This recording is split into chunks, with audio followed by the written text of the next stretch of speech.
economic logic of recycling water, why should we recycle water, and therefore what are the PPP models that we're going to look at in terms of reuse and recycling. Now the logic for us is very strong. We see wastewater as a resource.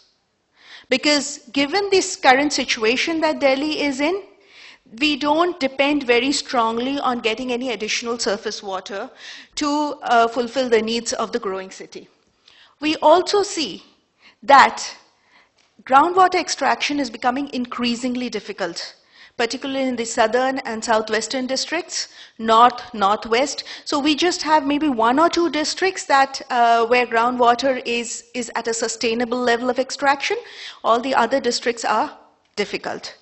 So therefore, ergo, there is no option but to look at how best we can reuse recycled wastewater.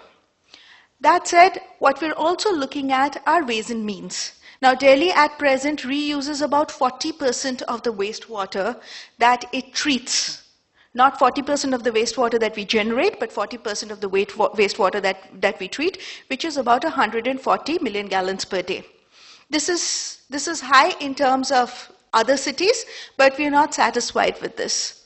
Now, some of the issues that come across in terms of how we reuse our wastewater, we reuse it in power plants, we reuse it we reuse it for horticulture, and increasingly, because Delhi does not have manufacturing industry in a big way, increasingly we are looking at other sectors such as, for instance, DTC. We are getting into agreements with DTC to reuse wastewater for bus washing. It has to be treated to a tertiary level. In certain cases, we are looking at setting up tertiary treatment plants on their own premises. So we provide them secondary treated water, and they treat it to a tertiary level. So they are their own. And this is a contracting arrangement that we are helping Delhi Transport Corporation to set up. The other area of public-private partnership where we're moving forward is, before I say that, let me categorize what we mean by public-private partnership. One is EPC contracts where the public sector is a service provider. Now that is something that we've been doing for quite some time. And increasingly what we see is that, while sewage treatment plants are built and handed over, now we have 15-year contracts with the service providers to build, operate, and then hand over after 15 years, or then get into new O&M contracts. This we have found to be more successful than just EPC contracts where we take over the treatment plants and then run it. And now we're looking at long-term contracts, so 15 years is the minimum period. But the other contract that we are designing now, and this is looking at private investment in the sector, is actually looking at indirect potable use of water.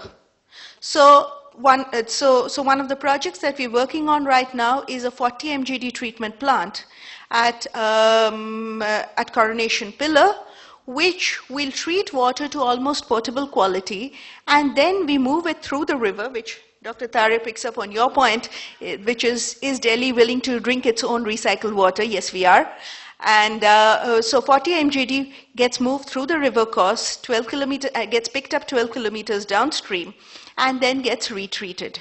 So here the contracting model that we're working on, the public-private partnership model that we're working on, the bid documents are in the process, the design documents are in the process of preparation, will actually pay the producer, the operator, based on the quality of water and the quantity of water treated.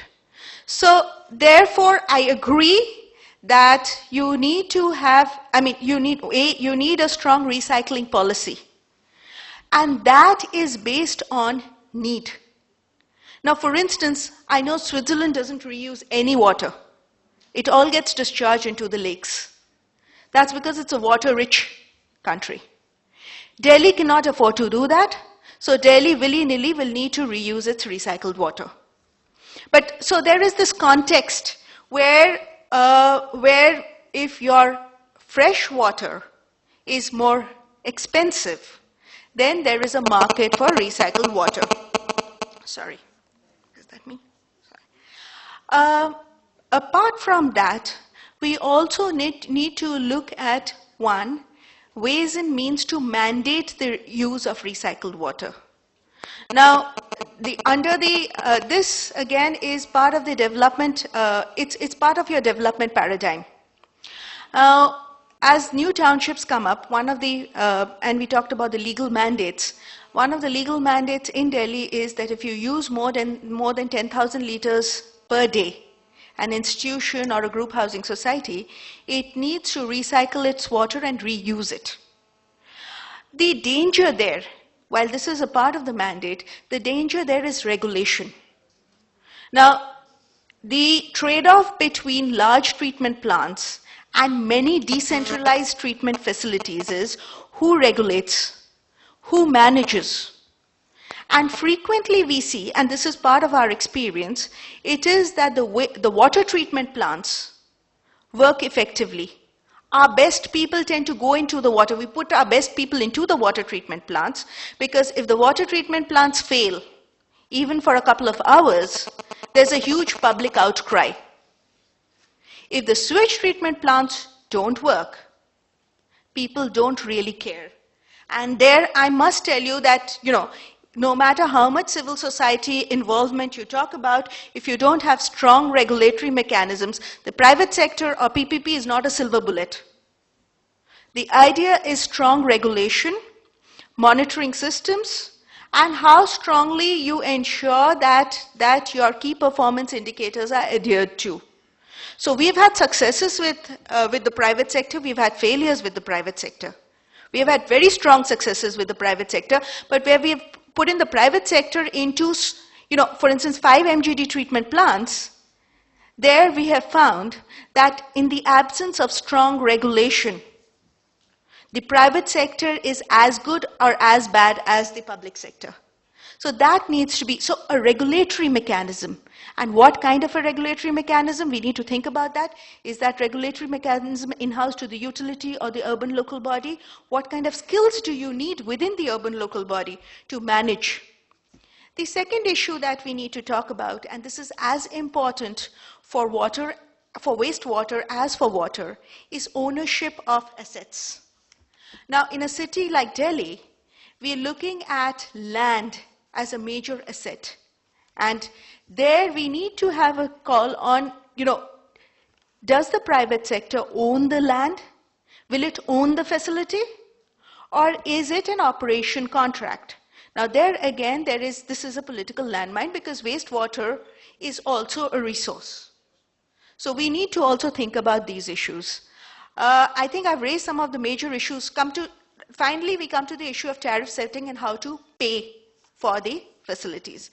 In Delhi, for instance, what we have is we already have a tariff policy which is volumetric. So there's lifeline tariffs for people who use less than 20 kiloliters of water, all households. Beyond 20 kiloliters, the water tariff rises based on volumetric blocks.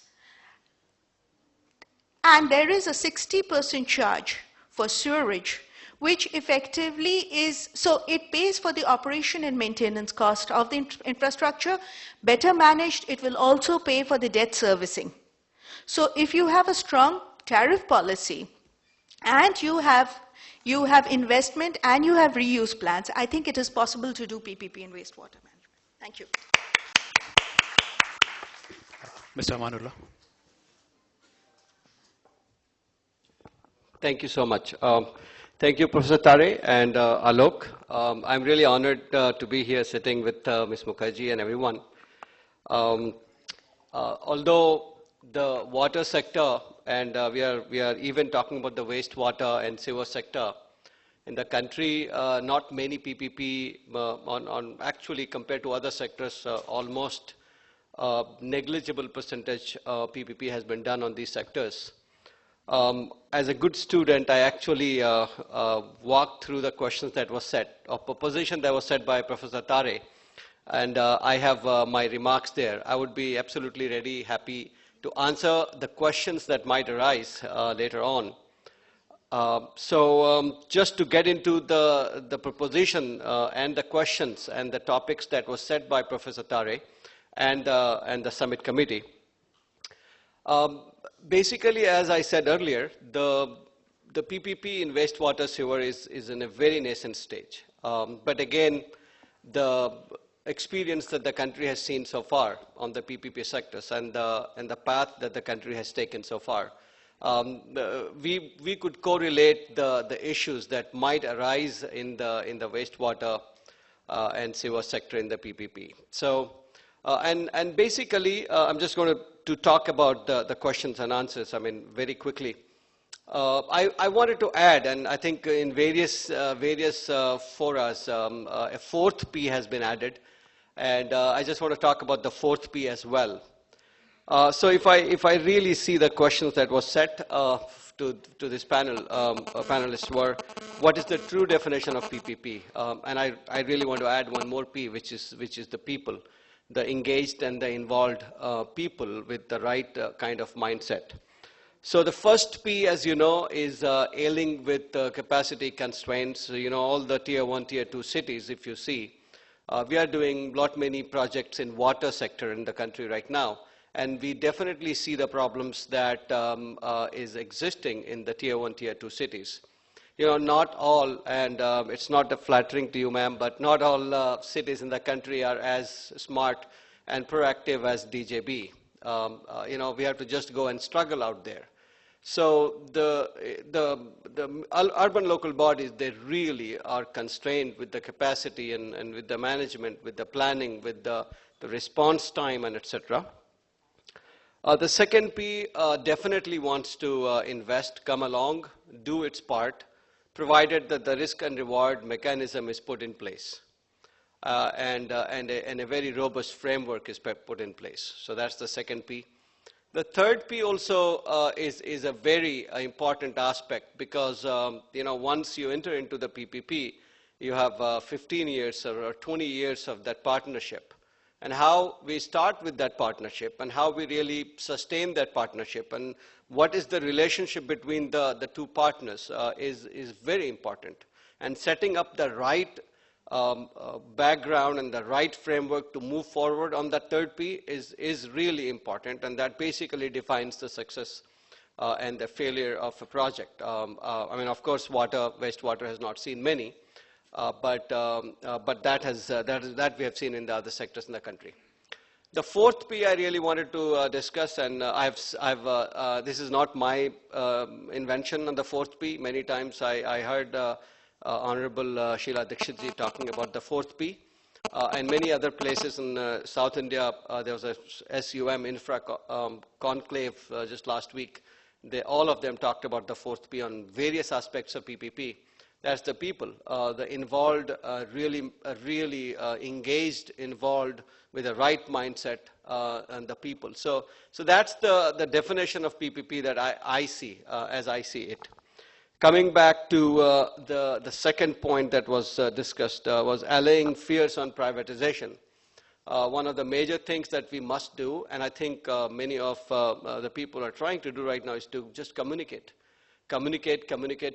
I mean, this is one of the things that people have really not understood. What exactly is there on the table? What are they really getting in? Professor Tare talks about all the time of really the value of the thing that you're getting. So if you are able to communicate to the people what exactly is this entire PPP model is going to bring to you, they will all be there, and that could be one of the major stuff, winning the hurdle. Ma'am talked about several PPP models just a couple of moments back. One of them O&M contract, then O&M contract coupled with some investment, a complete investment. And there are several in the country right now that we can actually go and follow. So it all depends upon the capacity of the ULB, what exactly they want to do, how much funds they have, what exactly is their revenue model,